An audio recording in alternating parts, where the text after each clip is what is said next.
आदिशक्ती तुळजाभवानी,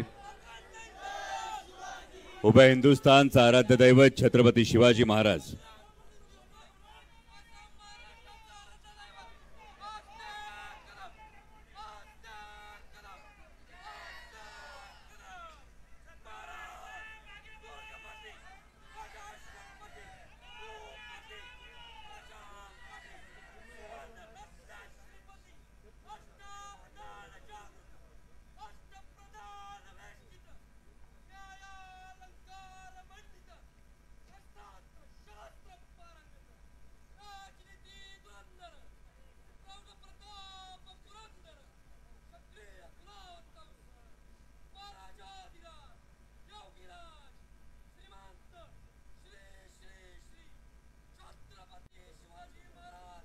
जय जय शिवाजी, जय शिवाजी। आदिशक्ती तुळजाभवानी, उभय हिंदुस्थानचा आराध्य दैवत छत्रपती शिवाजी महाराज, आणि ज्या छत्रपती शिवाजी महाराजांची गारज ऐकताना सुद्धा आपण स्तब्ध होतो, त्या छत्रपती शिवाजी महाराजांनी या महाराष्ट्राच्या प्रत्येक माणसाला जगावं कसं हे शिकवल्यानंतर याच मातीतल्या माणसाला शेवटच्या श्वासापर्यंत लढावं कसं हे शिकवणारे छत्रपती संभाजी महाराज यांना पवित्र त्यांच्या स्मृतींना अभिवादन करतो।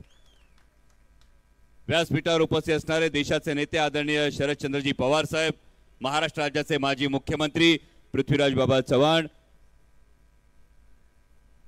आदरणीय बाळासाहेबजी थोरात,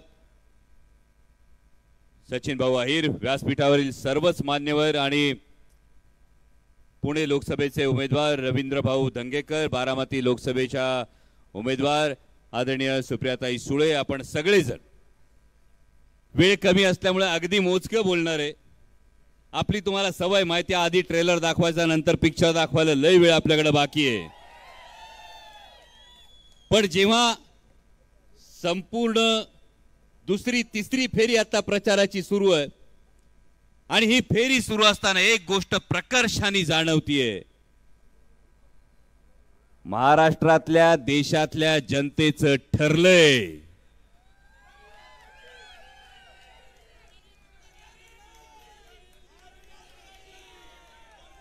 महाराष्ट्रातल्या देशातल्या जनतेचं ठरलंय, बळकट हाताने स्वाभिमानाची मशाल पेटवायची आणि विजयाची तुतारी फुंकायची। आणि विरोधकांना सुद्धा कळलेलं असल्यामुळं देशाच्या लोकसभेची निवडणूक आहे आणि माझ्यासारखा सर्वसामान्य शेतकरी कुटुंबातला पोरगा जेव्हा संसदेत गेला तेव्हा मोठ्या बहिणीप्रमाणे आदरणीय सुप्रियाताईंनी पहिल्यांदा पाऊल ठेवताना सांगितलं होतं की इथं पाऊल ठेवतोस ते शिरूर लोकसभा मतदारसंघातल्या मायबाप जनतेच्या आशीर्वादाने पाऊल ठेवतोस। जेव्हा या जनतेच्या धोरणांविषयी चर्चा होईल, जेव्हा देशाच्या भवितव्याविषयी चर्चा होईल, तेव्हा डोळ्यात तेल घालून जागा राहा, तेव्हा तुझा आवाज तुझ्या सर्वसामान्य लोकांच्या हक्कासाठी गरजला पाहिजे, हे सुप्रियाताईंनी शिकवलं होतं। पण आता मात्र जेव्हा पराभव समोर दिसायला लागलाय तेव्हा महायुतीकडून देशाच्या धोरणांविषयी बोललं जात नाही, वैयक्तिक टीकांवर सुरुवात होती आणि मग प्रश्न विचारले जातात, बाबा तुझ्या गावात किती निधी दिला? मला तर लय वेळा प्रश्न पडतो, ग्रामपंचायतीची निवडणूक करायलो का लोकसभेची निवडणूक करायलो? परत प्रश्न विचारला जातो, बाबा तुझ्या गावात किती वेळा येऊन गेला? आणि मग असा प्रश्न पडतो की 2019च्या आधी शाळेत शिकत असताना जेव्हा नागरिक शास्त्र वाचत होतो तेव्हा या नागरिक शास्त्राचे जनसंपर्क ही वेगळी गोष्ट, पण प्रत्येक वेळी जेव्हा वैयक्तिक टीकांवर येतात, म्हणजे लवंडे साहेब आमच्या बाबतीत तर सुरू झालं, आता नटसम्राट सुरू झालं। परवा कोणीतरी प्रश्न विचारला, मयूर भाऊ नटसम्राट पाहिजे की कार्यसम्राट पाहिजे? आदरणीय साहेब मी फार विनम्रतापूर्वक त्यांना सांगितलं, अहो नटसम्राट परवडतो, कार्यसम्राट परवडतो, पण धोके सम्राट, खोके सम्राट आणि पलटी सम्राट चालत नाही। आता परवा कोणीतरी म्हणालं, मगाशी सचिन भाऊंनी उल्लेख केला, पाहिजे तेवढा निधी देतो पण कचा कचा बटन दाबा।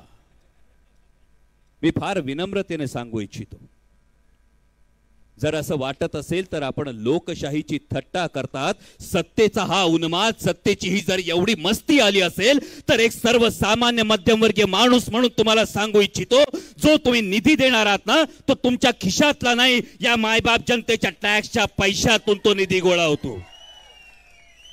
म्हणजे जेव्हा आम्ही आमच्या पोराला डायपर घेतो, जेव्हा आम्ही आमच्या पोराला झबलं घेतो ना, त्याच्यावर आम्हाला जीएसटी भरावा लागतो, तो तुमच्या तिजोरीत येतो. जेव्हा आम्ही आमच्या म्हाताऱ्या आई बापाला औषधं घेतो ना, त्याच्यावर जो टॅक्स आम्ही देतो तो तुमच्या तिजोरीत येतो. आणि तो आलेला टॅक्स जर तुम्ही स्वतःची मालकी असल्यासारखं म्हणत असाल, पाहिजे तेवढा निधी देतो, तर मग एक सांगा, अहो जेमतेम 2% लोकांचा जर तुम्हाला पाठिंबा असेल तर टॅक्स फक्त त्या 2% घ्या ना, आम्ही टॅक्सच देत नाही तुम्हाला.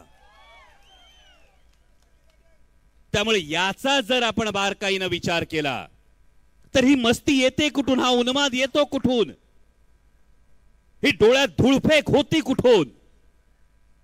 सर्वसामान्य शेतकरी काबाड कष्ट करत असताना मोजक्या उद्योगपतींची कर्ज माफ होतात. आणि मग एका पत्रकाराने त्या दिवशी प्रश्न विचारला की कर्जमाफी होते कुठून. तेव्हा ताई आपण ऐकलं होतं जनधन झिरो बॅलन्स अकाउंट, आणि जाहिराती आल्या होत्या समोर, झिरो बॅलन्स अकाउंट, जनधनची अकाउंट निघाली होती, जाहिराती आल्या होत्या, एवढी करोड अकाउंट आम्ही उघडली. आणि नंतर आलं रोहित दादा की त्याला मिनिमम बॅलन्स हा 1000 रुपये असला पाहिजे, 2000 त्याला मिनिमम बॅलन्स असला पाहिजे. मग एवढी करोड खाती गुणिले 2000 रुपये, आणि त्यानंतर मग मेसेज आले आधार आणि पॅन कार्ड लिंक झालं पाहिजे, यासाठी 200 रुपये, तुम्हाला लेट झालं तर फाईन आहे, लिंकेजचे 200 रुपये आहेत.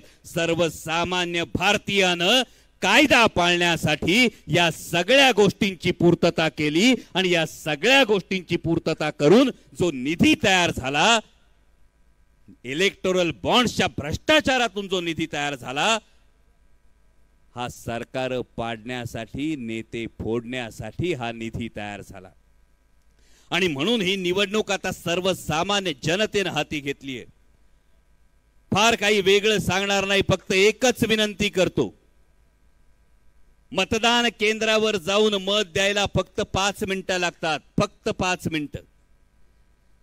पण या 5 मिनिटांमध्ये मागच्या 5 वर्षांचा एकदा रिवाइंड करून बघा. मागच्या 5 वर्षांमध्ये तुम्हाला या 5 मिनिटात त्या 5 वर्षांचा कुठल्या कुठल्या गोष्टीचा हिशोब घ्यायचा आहे. जेव्हा उत्तर भारतामध्ये पहाटे 5 वाजता बाप पोराला सांगतो, उठ तुझे दौड़ लगानी है, तुझे बेल्ट की नौकरी करनी है, पण त्याचा पोरगा जेव्हा -70 डिग्री सेल्सिअस मध्ये सियाचीन मध्ये देशाचं रक्षण करत होता, 1.5 वर्ष त्याचा 70 वर्षाचा बाप दिल्लीच्या सीमांवर त्याच्या हक्कांसाठी दुर्दैवानं आंदोलन करत होता. याचा हिशोब तुम्हाला घ्यायचा आहे. जेव्हा भारतीय जनता पक्षाच्या एका नेत्याचा पोरगा त्याच्या गाडी खाली मगरूरपणे शेतकऱ्यांना चिरडत होता, त्यानंतर ढिम्मपणे बसलेल्या सरकारचा हिशोब तुम्हाला घ्यायचा आहे. जेव्हा आपल्या पोराला कष्टानं बाप शिकवतो, त्या बापाला असं वाटलं होतं की वर्षाला 2 करोड रोजगार येणार, त्या 2 करोड मध्ये माझ्या पोराला नोकरी लागणार. पण जेव्हा पोरगा इंटरव्ह्यूला जातो, इंटरव्ह्यूवरून परत येतो आणि हातात नोकरी नाही, पोराचं वय वाढत असतं, पोराच्या चेहऱ्यावरची चिंता वाढत असते, आणि त्याही पेक्षा पोराचा पडलेला चेहरा बघून बापाच्या काळजाला घरं पडत असतात. याचा हिशोब तुम्हाला घ्यायचा आहे. आणि त्याही पेक्षा सगळ्यात मोठा हिशोब तुम्हाला घ्यायचा आहे की जो आपला शेतकरी, जो आपला बाप काळ्या आईत राबत असतो, त्याच्या भेगाळलेल्या पायांकडे बघा, त्याच्या शर्टाखाली भोकं पडलेलं बनियान असतं, जाताना पोराला सांगून जातो की येताना तुला खाऊ आणन, जाताना पोराला सांगून जातो नवीन युनिफॉर्म आणन, पोरीला सांगून जातो तुझ्या लग्नासाठी नवीन दागिने करेल. हे सगळं तो सांगून जातो. पण 2 डिसेंबरला त्याच्या कांद्याला 40 रुपये भाव असतो, 3 डिसेंबरला निर्यात बंदी होती आणि त्याच्या कांद्याचा भाव 10 रुपयावर येतो. एकराला 3.5 लाखाचं नुकसान होतं आणि त्याच्या तोंडावर 17 रुपये फेकून त्याला सांगितलं जातं, याला किसान सन्मान म्हणतात. नुसतं शेम शेम म्हणून चालणार नाही, नुसता छत्रपती शिवाजी महाराजांचा जय जयकार करून चालणार नाही. आता पेटून उठावं लागल. ज्या छत्रपती शिवाजी महाराजांनी रायतेच्या भाजीच्या देठाला हात लागू देऊ नका अशी शिकवण दिली होती, त्या शेतकऱ्यांच्या ताटात माती कालवणाऱ्या सरकारला खाली खेचण्यासाठी आपल्याला सगळ्यांना या परिवर्तनाचा साक्षीदार नाही, परिवर्तनाचा शिलेदार व्हावा लागेल. एवढीच तुम्हाला सगळ्यांना विनंती करतो. तुमच्या मतांचा आशीर्वाद, तुमची भरभक्कम साथ अशीच सोबत राहू द्या एवढी विनंती करतो आणि थांबतो. धन्यवाद. जय शिवराय. संसद